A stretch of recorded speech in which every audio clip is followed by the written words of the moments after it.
وبائی امراض کے خلاف کنویلیسنٹ پلازما تھراپی کا استعمال نیا نہیں. مختلف امراض کے لیے یہ طریقہ 100 سال سے زائد عرصے سے اپنایا جا رہا ہے. پلازما خون کا وہ مائع حصہ ہے جس میں خون کے خلیے تیرتے ہیں. اسی پلازما میں کسی بھی مخصوص مرض سے لڑائی کے دوران انسان کے جسم میں پیدا ہونے والی اینٹی باڈیز بھی موجود ہوتی ہیں. کووڈ-19 کے خلاف پلازما تھراپی کا استعمال کرتے ہوئے ایک ایسے شخص کا پلازما مریض کے جسم میں داخل کیا جاتا ہے جو خود صحت یاب ہو چکا ہے، تاکہ اس کے جسم میں بننے والی اینٹی باڈیز دوسرے شخص کے اندر بھی مرض کے خلاف قوت مدافعت پیدا کرنے میں مدد دیں. صوبہ خیبر پختونخوا میں کووڈ-19 کے خلاف پلازما تھراپی کا استعمال حیات آباد میڈیکل کمپلیکس پشاور میں آزمائشی بنیادوں پر کیا جا رہا ہے.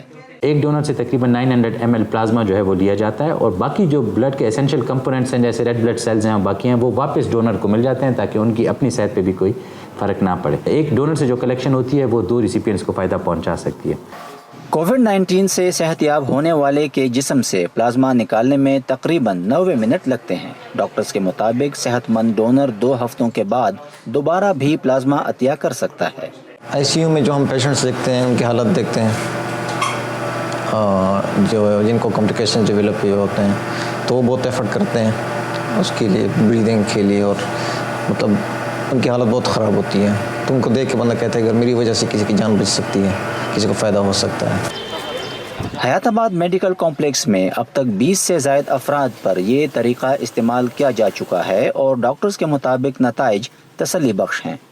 ہمارے پاس جب کوئی بھی ہوپ نہیں ہے، نہ ہمارے پاس امیونوگلوبولنس ہیں، نہ ہمارے پاس کوئی ویکسین ہے، سو یہ واحد ہوپ ہے اس وقت، اس ٹائم میں، کہ پیشنٹ کو بچانے میں اس کا جو ریٹ ہے ڈیتھ کی طرف جانا یا وینٹیلیٹر کی طرف جانا، اس کو ہم تھوڑا سا سلو اور کم کر رہے ہیں. عالمی ادارہ صحت نے پلازما تھراپی کو باقاعدہ علاج تو قرار نہیں دیا، تاہم امریکہ کی فوڈ اینڈ ڈرگ ایڈمنسٹریشن اور برطانیہ کی نیشنل ہیلتھ سروسز نے اپنے ملکوں میں اسے استعمال کرنے کی اجازت دی ہوئی ہے. ماہرین کے مطابق پلازما تھراپی اس سے پہلے سارس جیسی سانس کی مہلک بیماری کے خلاف مؤثر ثابت ہو چکی ہے، جو کہ کرونا وائرس کی ہی ایک قسم کے باعث پیدا ہوئی. نظر الاسلام، وائس آف امریکہ، پشاور.